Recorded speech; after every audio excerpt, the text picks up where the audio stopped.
En réalité, quand on dit royaume de Dieu, c'est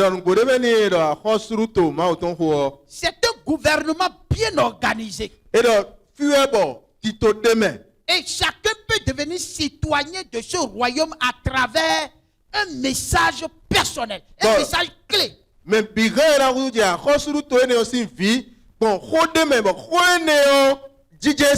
Et c'est ce message qui lui donne le droit de citoyenneté. Et s'il devient citoyen du royaume, il pourra maintenant exploiter le royaume.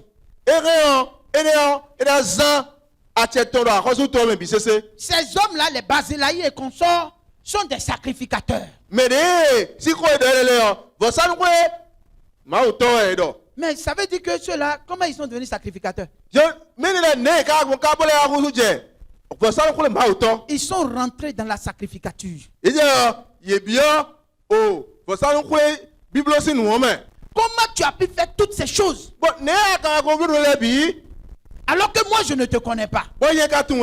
Ça veut dire que au grand jamais tu n'as reçu ce document d'identité, de nationalité pour devenir fils du royaume de Dieu. Mais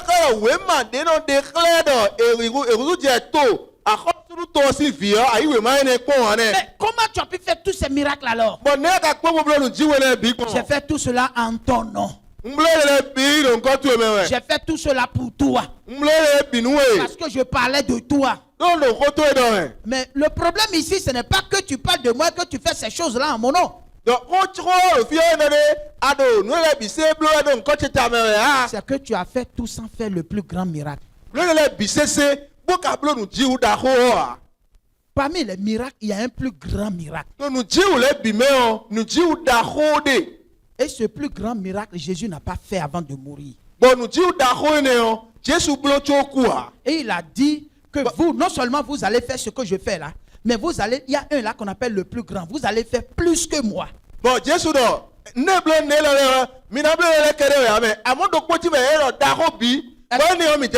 Ce qu'il a fait, il a marché sur les eaux. Il a ressuscité des morts. Il a guéri des malades. Il est allé dans les airs. Quel autre miracle nous allons faire pour dépasser Jésus? Pourquoi a-t-il dit cela? Parce que de son vivant, la porte du royaume de Dieu n'était pas encore ouverte pour quelqu'un. C'est grâce à sa mort que la porte de la vie éternelle fut ouverte. Et c'est maintenant qu'il est mort, il est ressuscité là, qu'il a donné l'ordre maintenant pour que le plus grand miracle soit fait. Et le miracle des miracles consiste maintenant à comprendre le mystère de la rédemption. En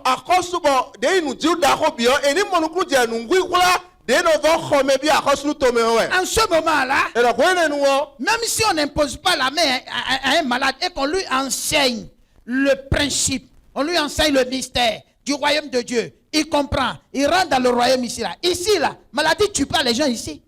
Dans le royaume, la maladie tue pas les gens.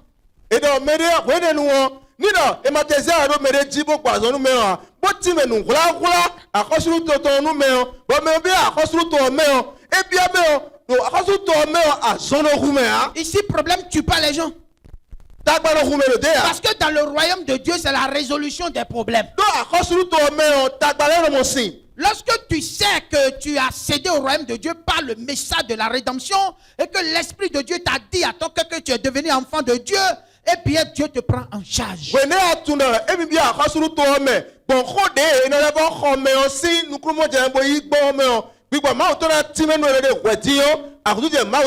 C'est quand on devient citoyen du royaume de Dieu qu'on a une prise en charge totale. Et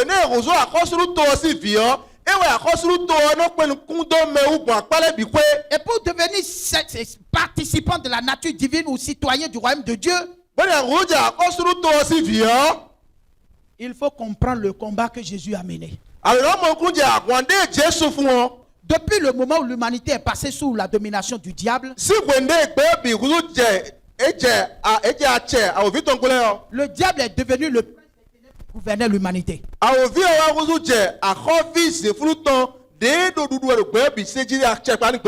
Et c'est lui qui envoyait les difficultés, les problèmes. Et quand tu te retrouves au milieu des problèmes, lui, le diable, il se réjouit. Parce que tu es dans son royaume. Mais il est écrit maintenant que le Fils de Dieu est venu pour détruire les œuvres du diable. Comment il a détruit les œuvres du diable? En réalité, Dieu avait déjà prophétisé. Il dit, je mettrai une inimitié entre toi et la femme, entre ta postérité et sa postérité. Et celle-ci te fera quoi? T'écraseras la tête. Et toi, tu lui feras quoi? Tu lui mordras le talon. Le serpent ancien appelé diable et Satan. Jésus dit de la même manière que Moïse l'éleva dans le désert, ainsi le Fils de l'homme sera élevé. Et quand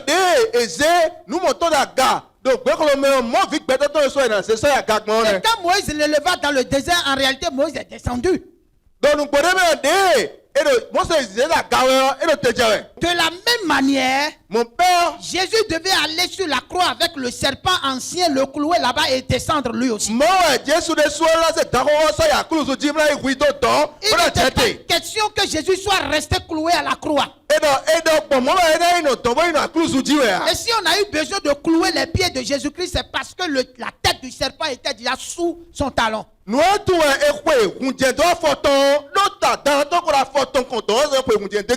l'accomplissement final de la prophétie de Dieu concernant Satan dans le jardin. Il lui mordra le talon, vous dit qu'on va mettre les clous dans son talon. Et tu lui écraseras la tête, veut dire que les pointes vont aussi rentrer dans la tête du serpent. Et c'est pour ça que l'apôtre Paul, dans sa prédication aux Colossiens, a dit qu'il a triomphé des puissants des ténèbres par la croix.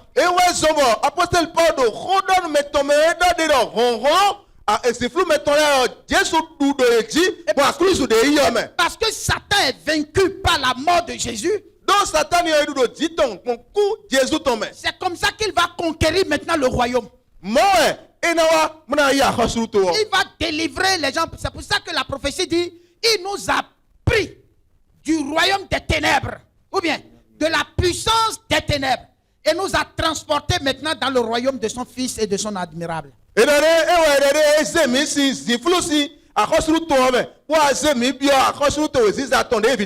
Comment il nous a arrachés du pouvoir des ténèbres? C'est qu'il a neutralisé. L'expression employée par l'hébreu, Hébreux chapitre 2 verset 14, c'est il a anéanti. Il a anéanti le pouvoir de la mort. Il est écrit, c'est-à-dire le diable. Donc le diable est celui qui est le prince de la mort. Et il a été anéanti. La seule chose que Dieu nous demande, c'est ce que Jésus a dit. Il dit que quand un homme fort garde sa maison, tout ce qu'il possède est en sécurité. Mais quand un plus fort que lui survint, il le dompte, le lit, et il prend sa dépouille, maintenant il le distribue. Alors donc, qu'est-ce que Jésus fait en deuxième? Il va régler le problème de culpabilité des hommes. Il va porter garant. Il dit, si quelqu'un vient à moi là, je vais l'introduire dans mon corps. Si je l'introduis dans mon corps, lui il n'existera plus en tant que lui personne. Mais je serai sa tête. Et puis lui sera mon corps. C'est Jésus qui a fini avec le diable. Et quand il a fini avec lui, il s'est attaqué maintenant au problème du péché. Au problème du péché. Parce qu'il est dit de lui, il est l'agneau qui ôte le péché du monde. Mais Dieu a manifesté sa grâce. Parce que depuis la fondation du monde, la Bible dit que dans le système de coopération entre l'humanité et la divinité, il est bien stipulé que si l'homme pêche là, il sera puni. Mais après la punition, il sera gracié. Et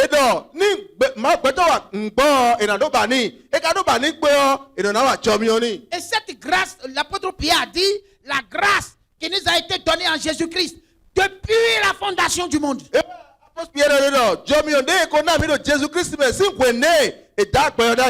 Donc quand un pécheur rencontre Jésus, ce que Jésus lui fait naturellement, c'est de lui dire tes péchés te sont pardonnés. Il n'y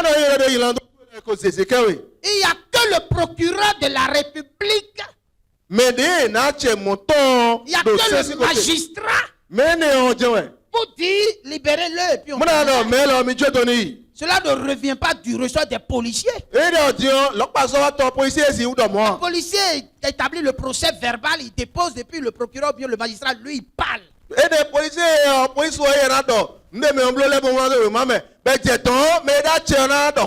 Du coup, devant la table de Dieu, chacun de nous a un livre de condamnation. Et les livres sont ouverts. Mais il y a un autre livre qui fut ouvert. C'est le livre de la vie. Et toutes les personnes dont le nom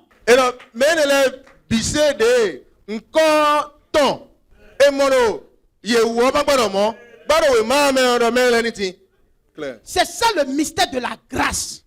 Le mystère de la grâce, c'est que chacun de nous comprend ce que c'est que la grâce de Dieu. Dieu le positionne quelque part dans le corps de Christ. C'est quoi le mystère de la grâce? Le mystère de la grâce, c'est que là où toi tu es positionné à Christ là, ça peut sentir. Le Christ là, il va laver ça pour rendre ça sans tache ni ride.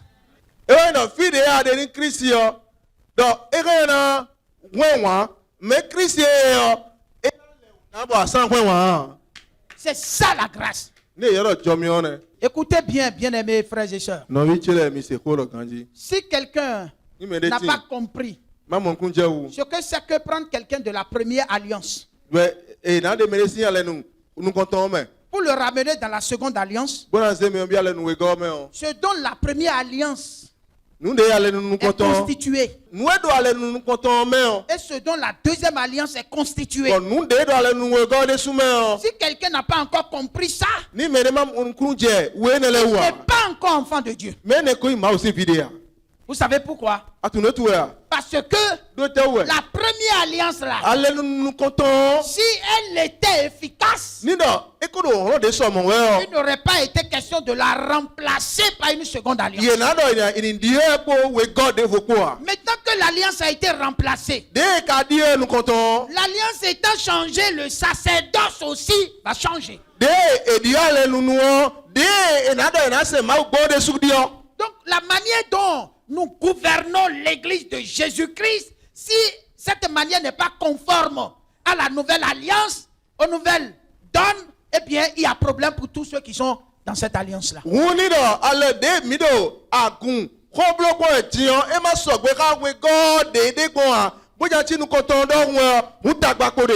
Il dit quand l'esprit de Christ est dans quelqu'un, l'esprit de la personne prend vie. Sa chair, certes, est morte, mais son esprit vit. Parce que quoi? C'est à la trompette que notre corps connaîtra la rédemption, la transformation éternelle. Donc au jour d'aujourd'hui, on peut sentir beaucoup de choses dans la chair, dans le corps. Mais quand la trompette sera sonnée, et que notre esprit qui est connecté et qui est en alliance avec l'esprit de Dieu va connaître l'enlèvement, en ce moment-là, notre corps connaîtra systématiquement une transformation. Et en ce moment, il n'y aura plus quelqu'un de plus gros, quelqu'un de plus mince, quelqu'un de plus géant. Nous serions désormais comme des esprits. Pourquoi? Parce que nous sommes entrés en alliance avec Jésus. Aujourd'hui, Jésus est en train de rassembler son corps dans le monde. Il est en train de rassembler son corps. Et on retrouve l'identité pour être fils digne de ce royaume à travers l'acceptation de ce message-là.